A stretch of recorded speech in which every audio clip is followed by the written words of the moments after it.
guys, welcome to Disruptor Discussions. I am here with my wonderful friends from Abbey Research, Erin Hinson and Kristen Donnelly. I'm so excited to pass the baton over to them in a moment here to share everything that we want to know about burnout that we think we know, but we don't. Before we get started, I am going to give you guys a little background. I always forget to mention this, you guys. So if you have questions, please drop them in the chat. We're going to make sure to get to all your questions. We're doing format a little bit differently today than other Disruptor discussions if you've been on before. So rather than a presentation and then questions, we're just going to go right into kind of a Q&A together and see where this goes, talking about burnout. But my name is Jennifer Fry. I am the CEO and founder of Appreciated Asset Business Solutions, where we create, build, and fill sales pipelines for industry disruptors. We started in 2018, and our mission is to create a ripple effect for incredible business solutions and helping them grow. Our purpose is to create a platform to highlight industry disruptors and really give them a stage, honor them for their courage in standing out against status quo. And boy, do these ladies do that today. Give you guys a little background about Disruptor Discussions. We started this because, like I mentioned, our mission is to help incredible businesses grow. And I have come to the conclusion that there are zero business problems that more revenue cannot solve. And while we do that, we create more revenue for our clients through our solution with appointment setting services and prospecting strategy. There's a lot of other ways that you can increase revenue in your business through other areas of expertise. So every week we come on here with a different guest and we give them the mic. We give them the spotlight and have them share with all of you how their expertise helps businesses grow and helps businesses create more revenue so that we can minimize all of those headaches that as business owners we often face.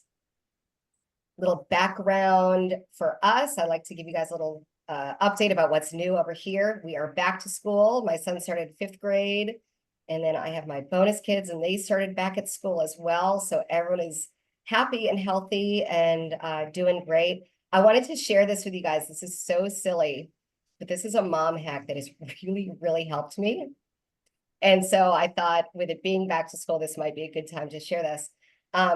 My kid is not what you would call a morning person. He definitely got that from his mom, because I am certainly a night owl, but he is not a morning person. So mornings are a struggle in our house. And I really wanted to minimize the fights. And the best way to do that was minimize the amount of things that we had to do in the morning. So I saw a mom friend of mine post this online about her kids, who always looked impeccable, by the way. And I had to share it because we started doing it. It's been a game changer for our mornings. So I get Max dressed at night. He does his bath or his shower, and I put him in his clothes the night before, and he sleeps in his clothes. And then in the morning, he does not have to change clothes. And you guys, it saves us time and energy and fights. And it is one less thing for us to handle in the morning to get out the door. So if you like it, enjoy it. If you don't like it, that's fine too. But it has been a game changer for our morning routine. Highly recommend. Okay, back to Abbey Research. I'm going to read you guys these bios, which I was telling these ladies before the call, reading these bios makes me feel incredibly unaccomplished because they are just phenomenal humans, and I'm so happy to have them. We met through, I think it was through a consultancy group that we were both a part of a couple of years ago, and we've worked together in a few different capacities over the years, but I've gotten to know Erin and Kristen and learn all about their expertise. Specifically, today we're going to be talking about burnout. But what I love about these ladies is that they come to these conversations with zero judgment, zero shame. They have this incredible academic backgrounds, which a lot of people in this space do not. A lot of people in this space have the HR background, or they have the training background, they have management, but these ladies are so strong with their background in academia. They bring a completely new perspective, and I really am so excited to share this. So without further ado, I'm going to read these bios. Okay, Kristen Donnelly, MSW, Div, and PhD, is an award-winning 4-time TEDx speaker, international educator, and researcher with 2 decades of experience in helping people understand the beauty in difference and the power of inclusivity. She is the co-author, along with Erin Hinson, of the multi-award-winning best-selling book, The Culture of Burnout: Why Your Exhaustion Is Not Your Fault, published in 2023. She is one of the good doctors of Abbey Research, COO of their parent company, and an unapologetic nerd for stories of change. Kristen lives outside of Philadelphia with her husband, where they are surrounded by piles of books and several video game consoles. Maybe you can help me get that Xbox set up several months ago after this call. All right. Erin Hinson, MA and PhD, is a researcher, international educator, and tea enthusiast with over a decade of experience in cultivating curiosity in herself and others. She's the co-author, along with Kristen Donnelly, of the multi-award-winning best-selling book, The Culture of Burnout: Why Exhaustion Is Not Your Fault. As one of the good doctors of Abbey Research, Erin advocates for inclusion, equity, and understanding through conversation. She is passionate about international education and volunteers as the student support advisor for the Study USA program run by the British Council of Northern Ireland. Erin lives in Pittsburgh with her mother, cat, and international gin collection. I love learning about your love of gin. It's so interesting. Amazing. We just So much purple gin. gin here. It's beautiful. Someone gifted us a purple gin. It was beautiful. All right, you guys, without further ado, I'm going to hand things over to you to share with us. The title for today is The Culture of Burnout and Why It's Not Your Fault, and Why Your Exhaustion Is Not Your Fault. I'd like to start by asking you guys to give me a bit of a background as to like how you got here. How did that title come about? How did this expertise evolve for you? Do you want me to do the first bit and then you can kind of clean up? Sure. Okay. I mean, the Sorry, short we've told answer, many times. yeah, this is like a routine song and dance. So, I mean, the short answer is that I probably became burned out when I was 9 and just kind of like hurtled through it until a couple of years ago. But the long answer is that we are elder millennials, and the kind of concept of overwhelm and tired and exhausted and kind of went from being memes when we were in college and grad school to being a much more serious conversation over the last several years, especially during lockdowns, and how burnout went from being a thing that people kind of talked about, sometimes mostly in self-help spaces, to being a major buzzword and sometimes even like a line item in a budget of like how this kind of moves.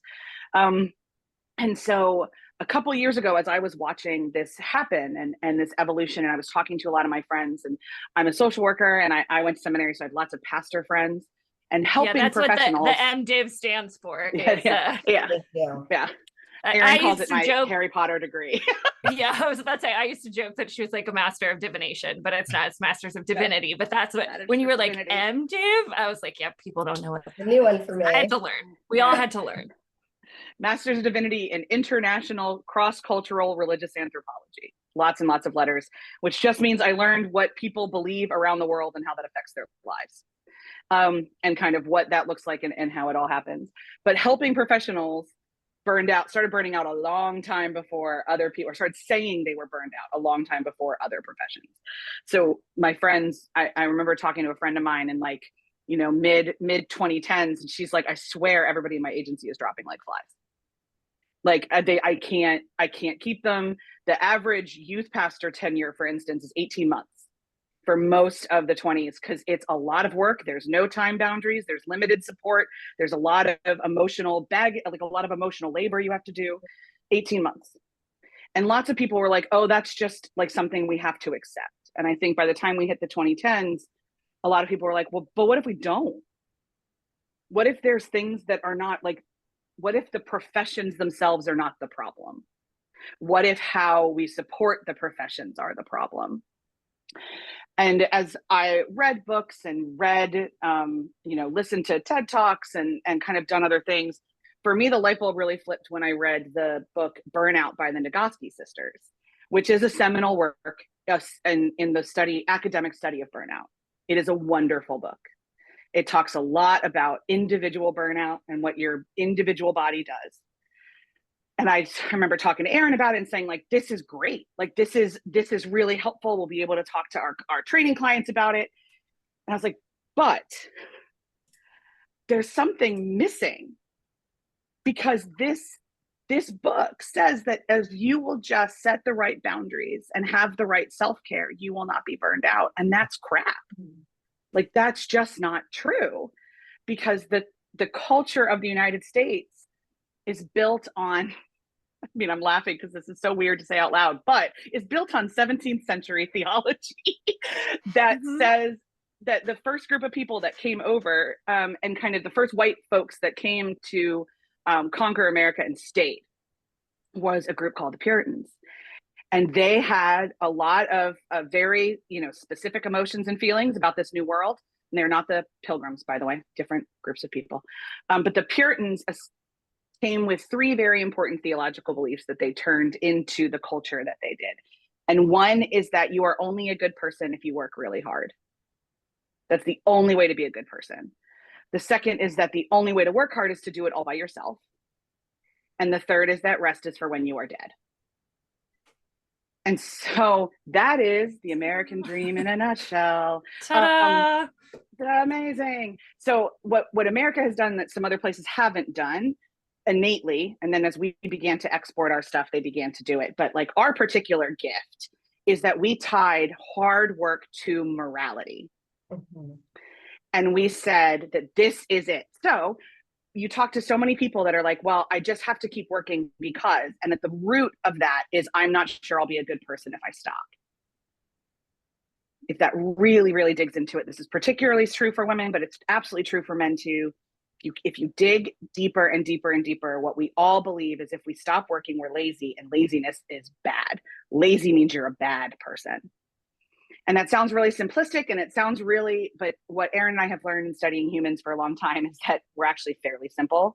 We're just complicated once you get past the simple, but we're pretty straightforward creatures, and we kind of all believe the same things. So I started saying that stuff to Erin. I remember she remembers this more vividly than I do, but just kind of said, well, I think the problem with burnout is we're not talking about the Puritans. And she was like, come again. Like, what are you I talking think my reply was, no, sweetheart, we're not talking about the Puritans. You need to tell me why we should be talking about the Puritans. Because I, haven't done that part of US history in quite some time. So that was kind of the impetus for some of the trainings that we started doing. That's what we are. We're in corporate training, and so we work with organizations and institutions and nonprofits on a whole host of people issues. But we started gaining more traction with this burnout idea and kind of explaining that we have a culture in the United States that rewards burnout, that promotes burnout because, as Kristen said, of this moral attachment to hard work.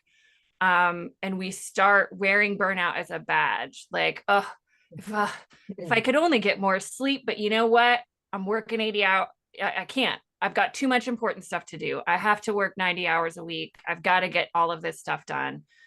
And people, isn't that amazing? We tell all these stories of people who work really hard and who don't take breaks or who sleep 2 hours a day, and those are the people we valorize and reward because we have this cultural idea about burnout.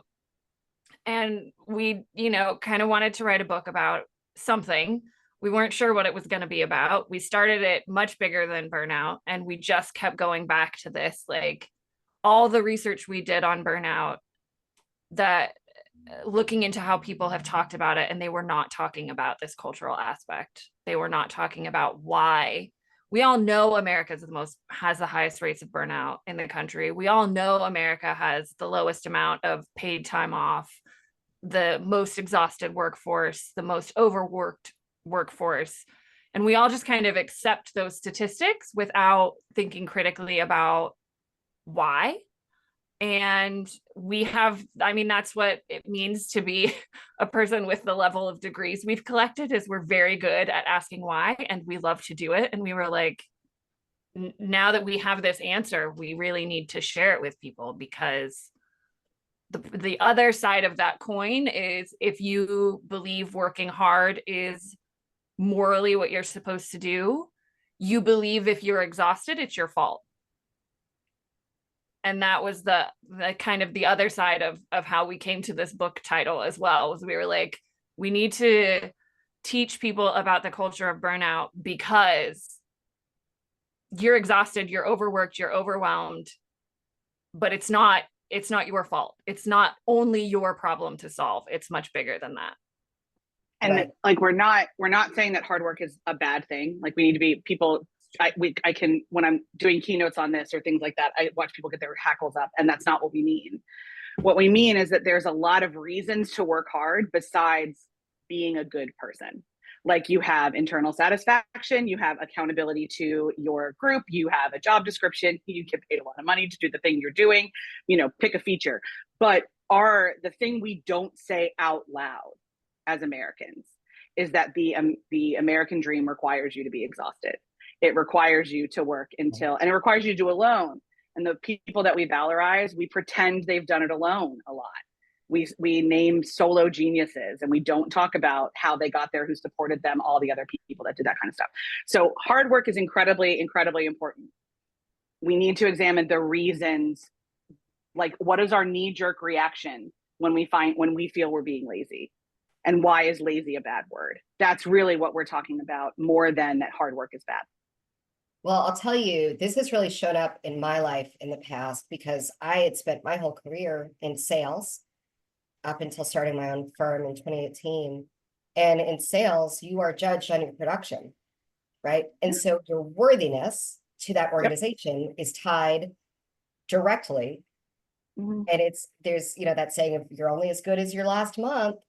Yep. Mm-hmm. And I was in plenty of cultures where that's how I was treated, and that's how anyone in its sales was treated. So being able to separate your worthiness with your production, or your ability to produce. And really, the other thing that was coming through to me, you guys, is that busy, same as burnout, busy is like this badge of honor, right? Mm-hmm.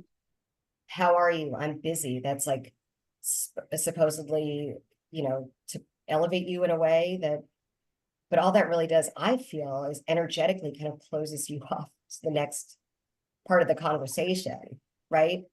It tells the person you're talking to that you think you're more important than they are. Right. And it begins to rank humans based on your production level and your busyness and all that kind of stuff. And we do it without thinking. Like, it's another question that I'll ask, and I'll say, be on, and Erin and I'll say it in the trainings too. It's like, be honest. If somebody says, how are you? And you say busy, don't you want them to think that you're important? Yeah. And the room will laugh uncomfortably. And I'm like, we all do it. Like, I do it too. Like, I mean, that's what we want you to think, is that we're important. Right. And that's not necessarily like an evil or bad thing, but it gets toxic if it's unexamined. Well, and we have it's this hustle culture. There's so many messages out there that if you don't have what you want, if you haven't achieved what you want, if you don't have it yet, you're not working hard enough. You're not doing enough, right? There's the exponential results that you should be getting. And if you don't have it, it's because you don't want it bad enough, and you're not willing to do the work. And this is rampant across industries, because I've worked in so many industries where this is the message. Yeah. Oh yeah. Let's talk about, go ahead. No, go. I was going to say, I want to talk about burnout. Like, what is it? So it's such a buzzword right now. Yeah. Right. There's a lot of things out there that people love to talk about and mention and kind of name drop. But what is it really? What does it mean? Because there's like physical burnout and emotional burnout and mental burnout. So what is it? What is burnout? Well, I'm so glad you asked. We had to, as we're writing this book, we're researching what other people say burnout is. And so we were like coming across some definitions. It's been classified in the ICD, the International Classification of Diseases, by the World Health Association. And so we had that definition, and we were like, okay, but something was missing from it. particularly because according to the World Health Organization, it's only something that can happen to you in an occupational context. It's only something that can happen to you when you're doing paid work.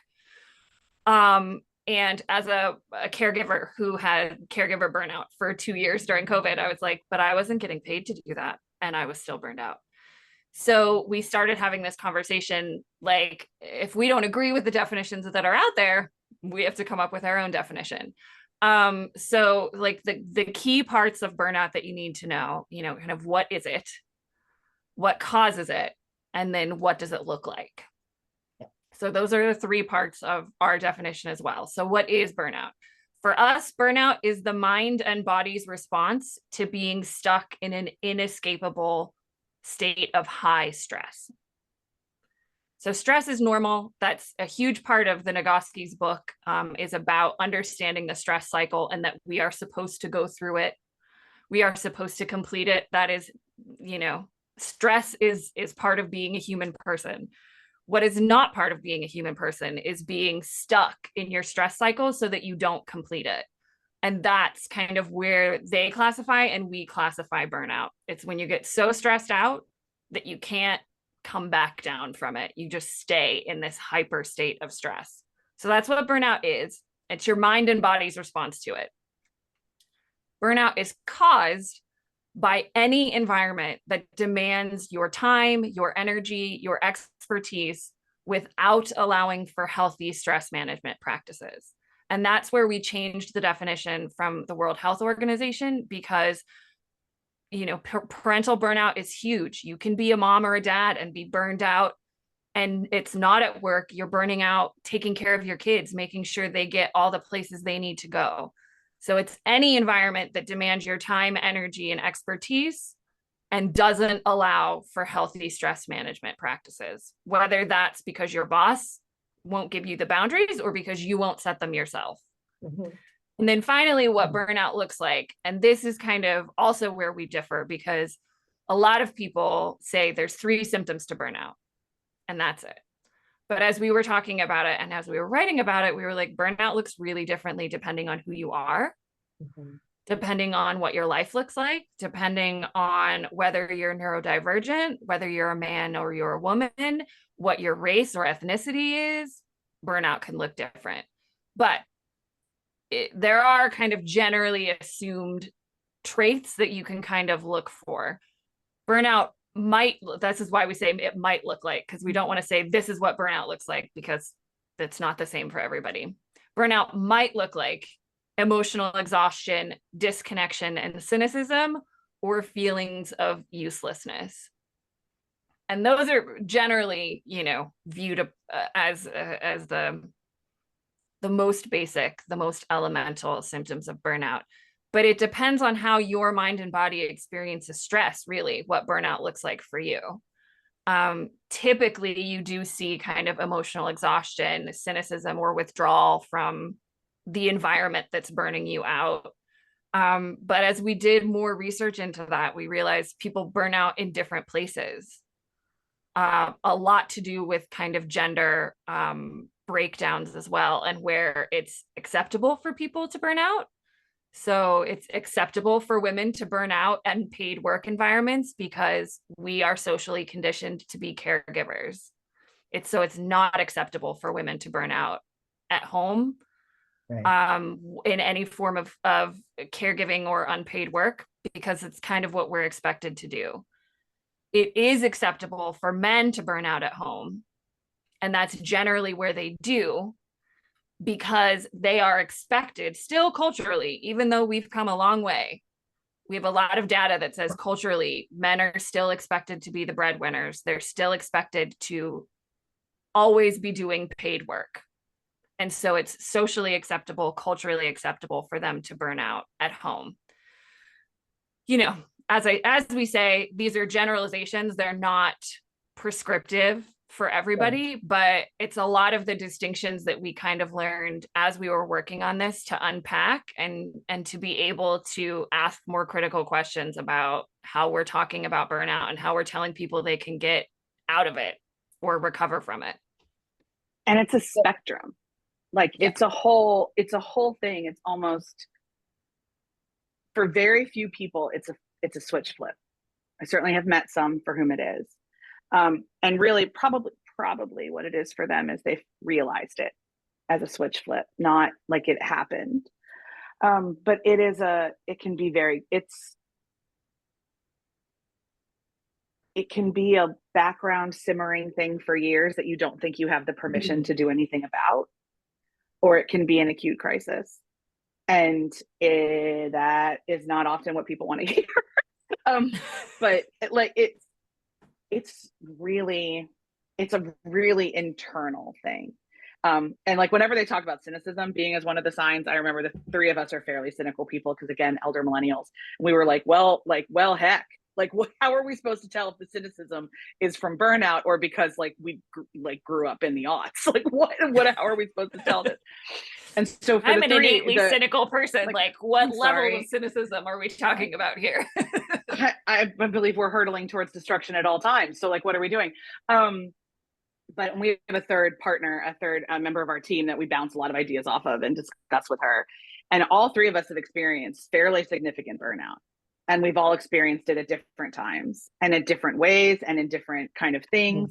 And so it was really instructive for all of us to have the conversation with each other of like, what did it feel like in your body? When did you know it was a snapping point?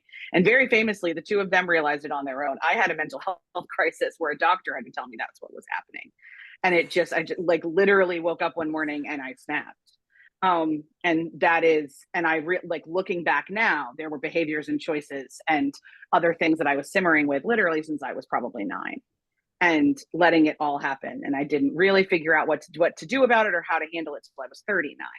And that's a long simmer.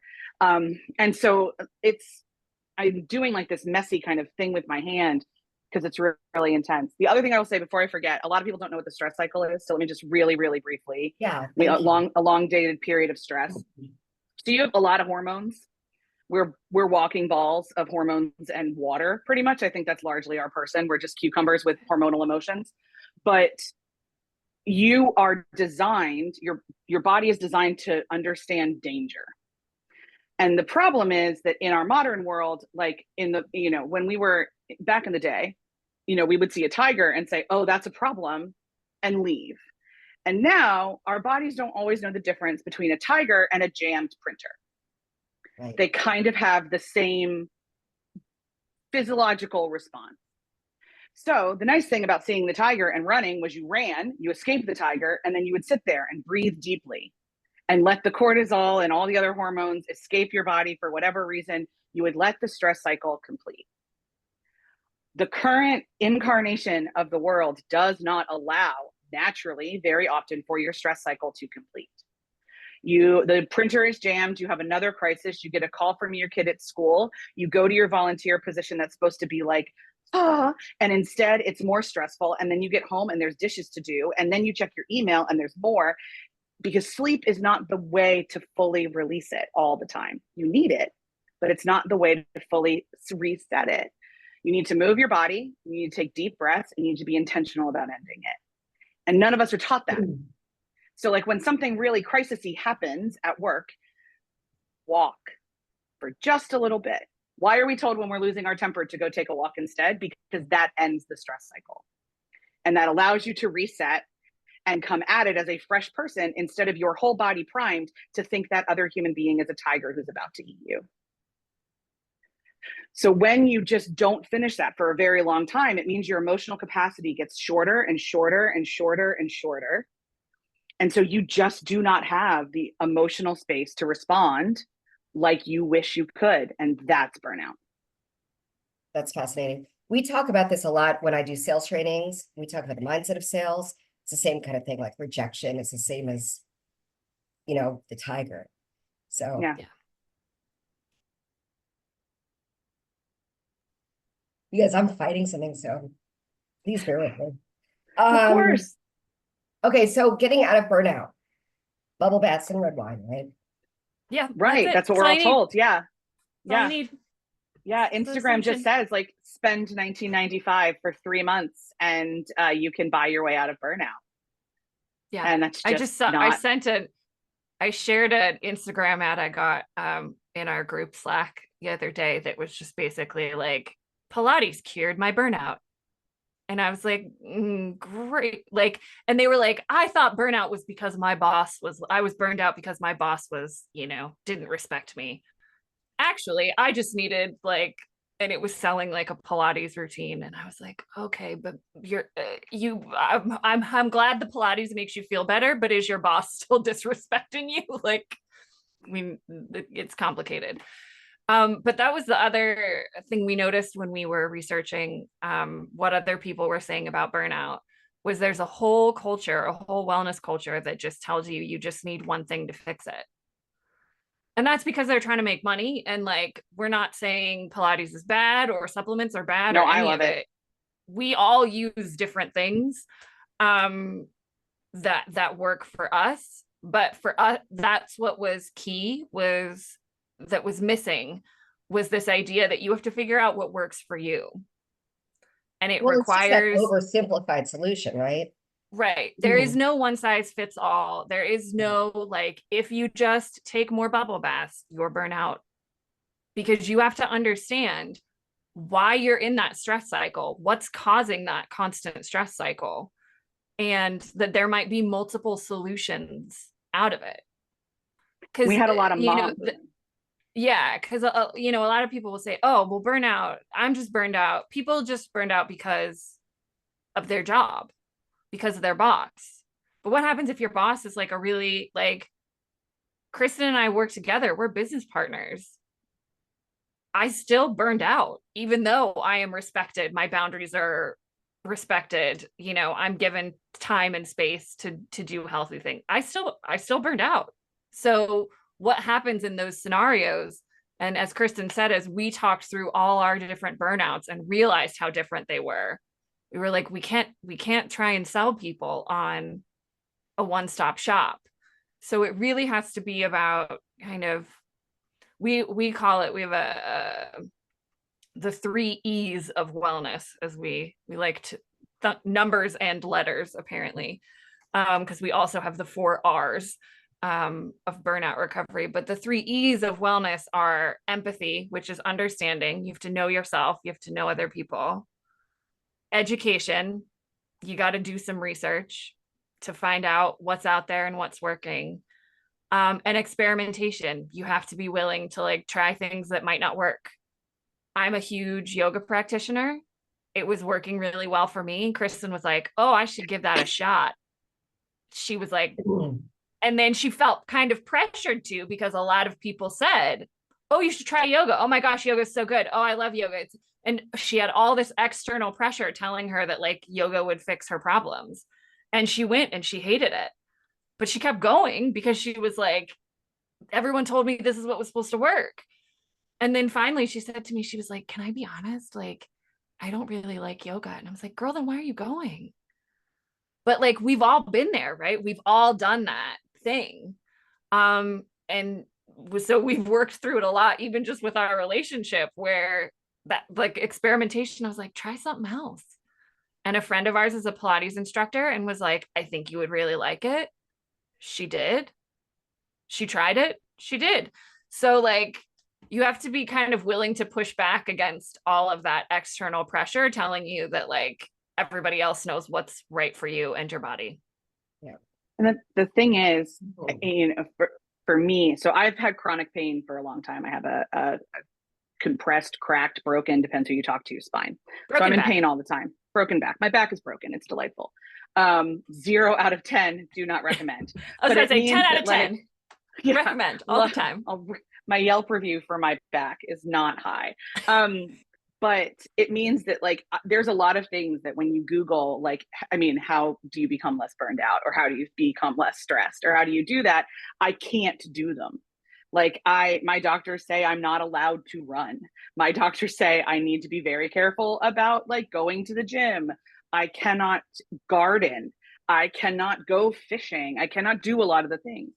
And I kept getting more and more frustrated that every single time I wanted an answer, all of the answers were things I couldn't do. And I was like, okay, well, I am also not like like clinically or profoundly handicapped.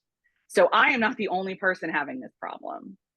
How can we think wider about creating structures in your life that allow you space to complete the stress cycle? How do we find categories of things? Because the other thing was everybody just said, set more boundaries and get more sleep. Cool. I've had insomnia forever. And I know now it's because I had a medical misdiagnosis of my mental health. But for 30 years, I had insomnia. So like getting more sleep wasn't as simple as getting more sleep. So we started thinking and researching, and I was talking to people, and there were so many moms in particular where they would say, please don't tell me to take time for myself. Where do I find that time? Please don't tell me I need to like go away for a weekend. I absolutely can't do that. Like, how am I supposed to do that? So that's when we came up with these 4 pillars of creating space. We call them the 4 R's of burnout recovery. Because again, pastor, so there's always points and letters, and this is what I bring to the corporate relationship. But so the first one is rest, because as much as I hate it, you do have to sleep.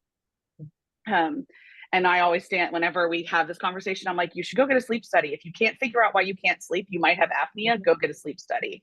Like, just give it a run. It might be the answer. The second one is rejuvenation, because joy is actually restful. Joy is a really important part of the human experience.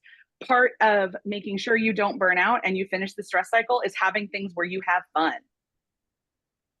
The third is realignment, because a really important part of this too is to remember that the tides will come in without you. Your company, if your company cannot run without you, there's a larger conversation to be had. I say to my mom friends, like, do you have to like feed your kids every single night? Are Uncrustables okay every once in a while?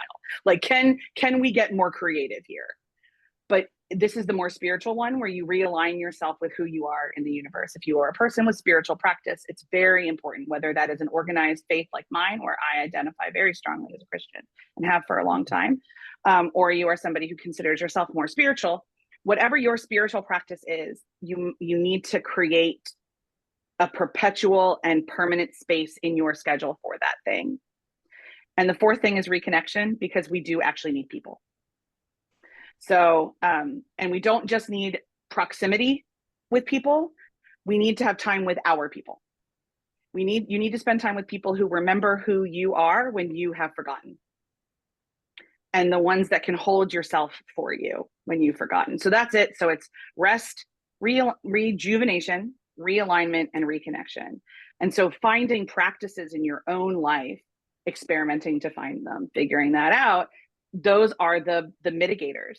When you're doing those things, you're going to finish the stress cycle. And that is going to let you have more breathing room in your own life. I love that. The other thing I like about this stress cycle is that there's an actual, for me, I'm getting like an actual image around what happens, because you stay at this heightened level and then something else happens and you don't exhale, essentially. Yeah. Right? Yeah. We're getting a couple of questions, so I want to make sure we get to those, and then I've got my 3 questions to ask you guys. But let's break this up a little bit. I'm going to ask you some of these questions so we can make sure. And guys, if you have questions, please drop them in the chat. I will be going through them. So one of our guests asks, as an entrepreneur, how do you get out of burnout besides selling your business? What a fantastic question. As someone who was raised by an entrepreneur, who went through like 6 heart attacks before he passed his business on to his kids. We call him a serial entrepreneur because he just kept creating companies. Creating companies. He is wonderful. I adore my father. Let me be very, very clear. But one of the lessons that he taught me was how to not do everything alone. And so I think if I can channel him, because he and I have had this conversation, when he still is working in the business every day. The first question would be to examine what other structures you have in your life to take care of you as a person. The second one would be to examine the structures of your business to see if there are people you need to hire or fire. Mm-hmm. Just because somebody has a lot of control and or power in the business does not mean that they are the right person for the job if they are contributing to your burnout. Mm-hmm. The third is figure out what burnout prevention looks like for you and for your employees, however many there are, An entrepreneur can mean you have 5,000 or 5 or none. I know that. So it can go a lot of different directions, but figure that all out. And the fourth one is you might have to sell your company. And the fifth one is give yourself grace, because it's really hard. This is really hard stuff. This is owning a business is not for the faint of heart. And asking that brave of a question is not easy to say out loud. And so give yourself grace as you figure all this out. I love how you talk about finding the space to finish the cycle. I think that for me, my unsolicited advice on that would be to start with that and find the space to finish that cycle for yourself, and then go back to examine, is that where you are? Or do you now have better tools? And that actually is a great segue into our next question, which is, are you saying burnout can be cured or simply managed? Is some level of, this is really good, you guys, is some level of burnout okay as long as it's well managed? Yeah, that is those are great questions, all of them.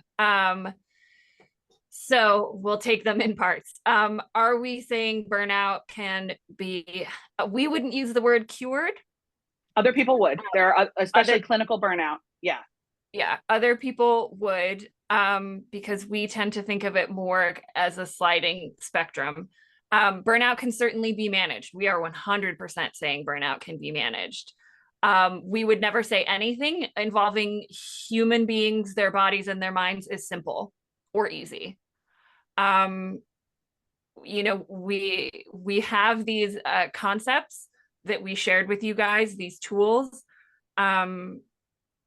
that we try and keep as simple and as understandable as possible, but that does not mean enacting them is simple at all.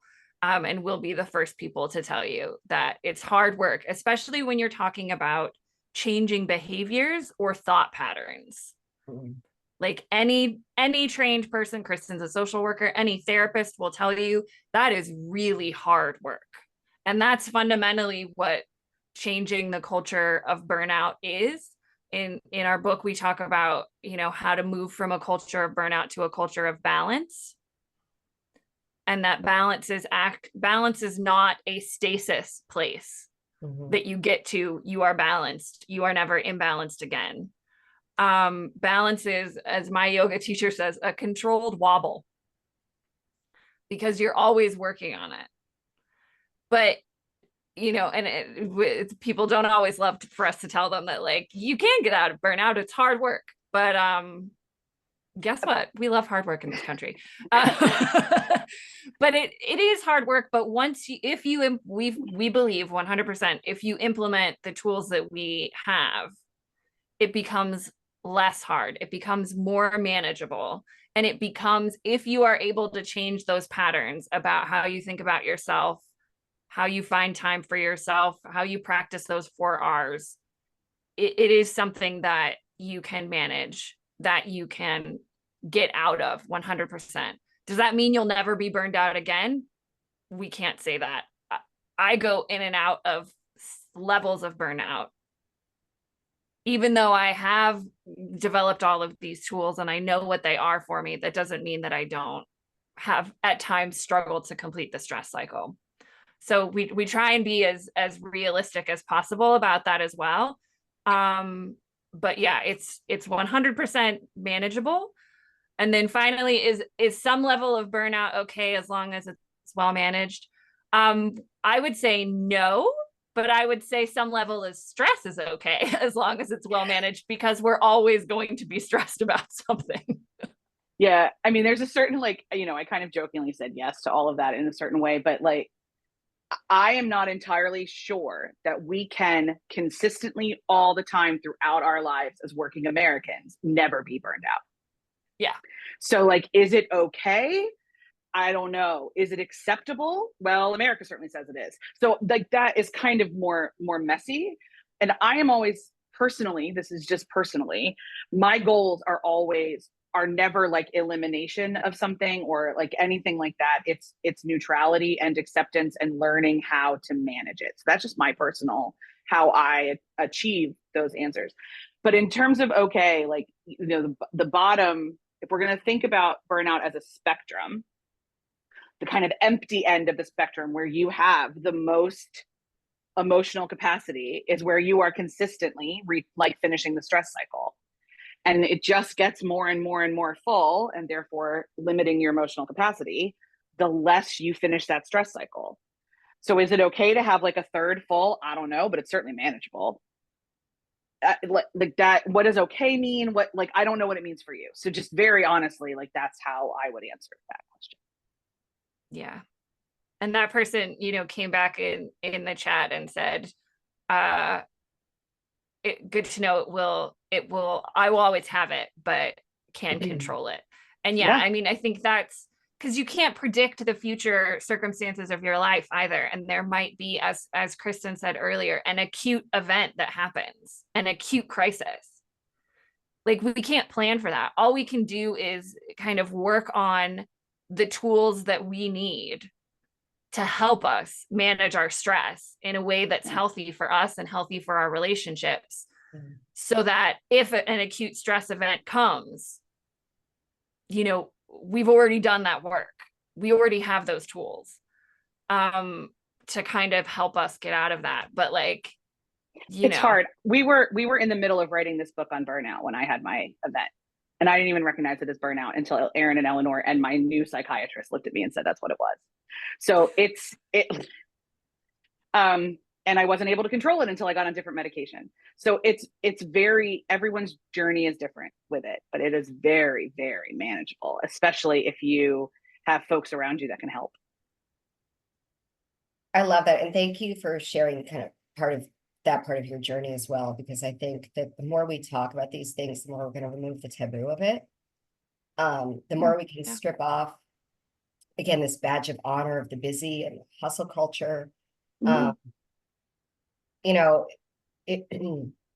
lot of times you'll see someone, they're hitting it big, they've become successful, and it feels like it's an overnight thing. And you'll hear a lot of kind of passive aggressive, must be nice, they're so lucky, and all this. And if someone doesn't feel like they're working hard enough, that they don't deserve it, or there's so much in our language, in our narratives, that we need to really examine as to how we're contributing to this with each other.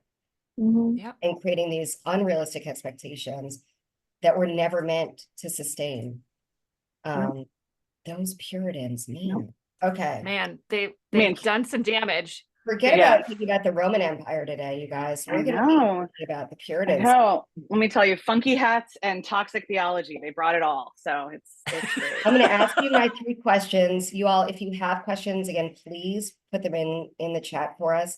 And also, while I start this, if you guys could also add in your contact information. So if anyone wants to continue a conversation with you after this, that they can reach out to you, because you guys, we have not even scratched the surface about the amount of wisdom that these women have today. So, well, thank you. Okay.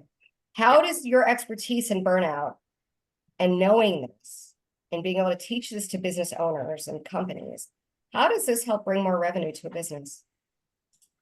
It lowers turnover is the first thing that I think is really, really just clear cut. It lowers turnover. The other thing is that the more people feel seen, valued, and understood, the more they will bring their best selves to the table. Your employees who are in the higher degrees of burnout and are not getting chances to complete the stress cycle are possibly not bringing the most creativity and ingenuity and all the other things that they need. And we are full believers in that. Folks want to bring their best selves to places, and they stop bringing their best selves to places when they are told that best self isn't valued, especially in professional level jobs, but honestly, like labor forces too. Like, I mean, anything above like a college internship sometimes, but like provide them opportunities to bring their best selves to the table, and they'll do it. And then that always leads to more money. How are you a disruptor in this space? This buzzword of burnout, it's a lot of people talking about it, but how are you disrupting the conversation? I mean, by forcing people to think a little bit bigger and a little bit differently about it. I mean, I think because we're bringing out the Puritans, because we're talking about that we don't just have to accept the American culture of burnout, as it is, as it stands. And that, you know, that there's not one solution to it either. I think that's another kind of in the causes of burnout and the solutions to burnout. I think we're disrupting the space because we're asking questions that haven't been asked before, and hopefully making suggestions that are a bit more practical and implementable than just like, oh well. And you know, kind of for us, the biggest thing is helping people learn that it's not their fault, that it's not they haven't done something wrong. There's not something wrong with them. It is not a moral failing to be burned out or exhausted. It does not mean you're working badly. And there's a lot of other cultural things happening that are contributing to your exhaustion, not just what you do or don't do for yourself. Right. Today, this is always our audience's favorite question, so get ready. I know I told you about this to give you guys start thinking about it earlier. What's the number one thing we can all do today with this information? I kind of have mine already in mind. What's the number one thing that you recommend we all do today to put this into practice, to bring more revenue to our businesses that will like continue to drive that? So what's the thing? What's the task with all of this information that we can really put into motion? So change is hard. Your brain doesn't want it to happen. Your brain fights against change. The way that you change is to trick your brain in that you haven't changed at all. So the best advice we have is to pick one thing, make a tiny change. So we recommend starting with one of our 4 R's and looking at yourself, because we can get really big and esoteric and you can look at all your ROIs and like everything else, but start with yourself. Start here, start right now and knowing yourself. So figure out, how is your rest going? How is your sleep going? What does that look like? Think about the last time you had fun, where it had no financial consequences on your business or whatever. Think about the last time you did anything to have a spiritual practice. Think about what it would look like to reconnect with somebody who knows you. Pick a thing, make a tiny change to put that thing into place. Then once that thing's a habit and a reality, pick another thing. Yeah, I mean, I think for us, one of the things we hear a lot from people we work with is like, when you're so burned out and your emotional capacity is so restricted, it is totally overwhelming to think about getting out of it. Mm-hmm. And so that then keeps you in that place when you're just like, oh my God, I don't even know where to start. I'm so overwhelmed. Like changing my life sounds so difficult. Like, do I have to sell my business? That sounds like so much work. Maybe I can just, you know, keep things the way they are. I don't have time for that level of change. That we hear that a lot. I don't have time to kind of change my whole structure. And that's why we try and keep it to this like simple, pick a thing. Because if you try and change everything, if you try and like upend your whole life, it won't stick. As Kristen said, our brains will reject that amount of change so quickly. But I put in the link, the website for our book. But if you go to that link, The Culture of Burnout, you can download a copy of the 4 R's today. So you could even, that could be your thing today. Yeah. Just download a copy of it. You know, if you're a person who prints things out, print it out. If you just have it up and start to think about it, and start with one thing. You can go down the list and start with rest if you want, or, you know, pick something that, you know, you've really been thinking about reconnection lately and how you've lost touch with people or whatever. And, you know, start with whatever calls to you, as we say, from that list. But yeah, you got to start small, and because change is hard. We all know change is real hard. Yeah. And if you don't start small, you won't make the change. I'll also add in that I think for myself, what I've seen is for the rejuvenation, as well as for rest, rejuvenation, and reconnection. If this is in my hand, those things are not happening, right? That is true for people. It's not true for me, but it's very much true for you. Yeah, exactly. For me. Sure. I find that when this is nowhere in sight for me, which is not often if you know me. It's when I am the most present, right? When I'm the most connected and the most joyful in the experience that I'm having. Yeah. And so for me, that is something that I've noticed a very direct correlation. Sure. And It I is would for many encourage people. everyone else to explore that if that resonates for you. You guys, thank you You're so welcome. much. You guys, to all of the audience members, we have a ton of resources for you that Erin and Kristen have shared. I would encourage you to reach out. I've got my contact information in there as well. We will be putting this on YouTube starting tomorrow. I would love it if you guys could like and subscribe our YouTube channel at Appreciated Asset. Next week, you guys, our guest is Samantha Hartley with Enlightened Marketing, and her topic, this is so badass, her topic is going to be adding 100,000 in revenue to your business with a single offer.